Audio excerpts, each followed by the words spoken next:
Hi everyone, Aiden here with etrailer. Today we're going to be taking a look at and showing you how to install these Glacier Chain cable snow tire chains on our 2023 Chevrolet Tahoe. So this is going to be a cable style chain, which means rather than typical links of a chain, you're going to have cables running across the tire. It's going to be very low profile. It is SAE Class S certified for limited wheel well clearance.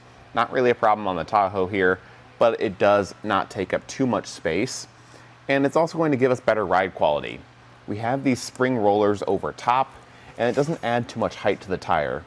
Now this does also mean it's going to be minimally aggressive, so if you're in an area that just gets light snow, this should be just fine.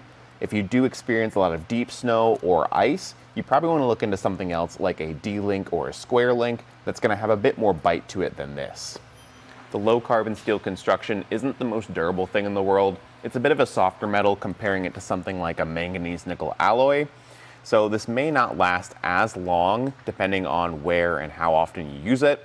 If you're just using it in light duty applications though, I think it's going to hold up just fine. As far as tensioning the chain goes, it is going to be a manual tension. We've got a rubber tensioner on there right now. It doesn't come included with the kit, but we do always recommend adding them just because it does draw out a lot of extra slack in the chain, gives it a good strong fit on the tire, and it's just a good safety measure to have. Built into the chain though is a lever arm at the bottom and some series of studs to get a good fit on the tire before we add that rubber tensioner, so it does work pretty well. You just need that extra layer of protection on top. It does come with a carrying case for the set of chains, but honestly it's a pretty low quality bag that does have a tendency to rip over time, and especially with these cable chains, they're really hard to coil back up in this small of a space. It is doable, but definitely a pain. So if you are going to be regularly taking them out and putting them on, I'd maybe recommend something like a plastic tote to keep them in, just so it's a little more manageable and neat and tidy. As far as the installation goes though, it is going to be pretty straightforward. There is limited room underneath and behind the tire, so if you're looking for an easier install process, maybe check out some of the options from Koenig, but this one's going to be pretty straightforward and minimal points to actually move and adjust. So let's check out how we got it installed. The first part of the install is to lay out the chain and make sure that nothing's tangled up.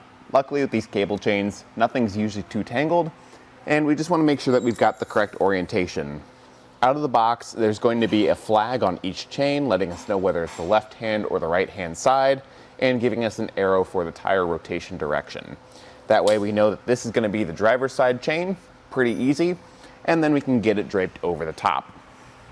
So I'll grab it by the middle and just carefully drape it over, trying to keep it centered front to back as well as side to side. Once you're happy with where it's positioned, we can make our first connection around the back. It's pretty hard to reach back here, but on my side there's a catch plate, and on the side closest to the camera there's a series of studs on the cable. Basically, you just want to feed those studs through the catch plate, and there will be one that gives us a better fit than others based on your tire size. For now, I'm just going to go for probably the second or third if I can reach it, just because it is hard to reach back here. And then I'll go around front to make our next connection. Around front, it's much of the same. We've got our catch plate and our series of studs. Out here, it's a lot easier to just feed as many through as I can. You want to do this probably in your garage once or twice before you get out in the elements, just so you can find the right fitment for your tire, because there will be a stud that gives us a better fit than others. Right about there is looking pretty good, and I can feed this lever arm back and hook it to itself on the cable behind it. And then there is going to be a red plastic piece right here that I can hook our excess cable to. I've just got to get it twisted out of the way so I can actually access it. So this can hook up to that excess cable and make sure it's not flying around and hitting our tire. And at this point, we're getting a pretty good fit on the tire chain, but we do want to add a rubber tensioner, which is sold separately, but we always recommend adding it just for the added security, especially on a chain like this that doesn't have any self-tensioning built in. So what I'll do is just hook it up in a star-shaped pattern as evenly as I can around the tire. And that's going to just draw in some of that slack, giving us a more snug fit around the chain and acting as an extra little security measure when we are going down the road. Now I like to avoid hooking it to this section right here with our actual lever arm, so I might adjust this if I'm actually going down the road. Right now it's looking pretty good. At this point you'd want to install the other side, drive forward a few times, and then come out and check on them. If anything's settled in or loosened up, you might need to make some extra adjustments, like maybe tightening up the studs on the back side of the chain, just to get it a good snug fit.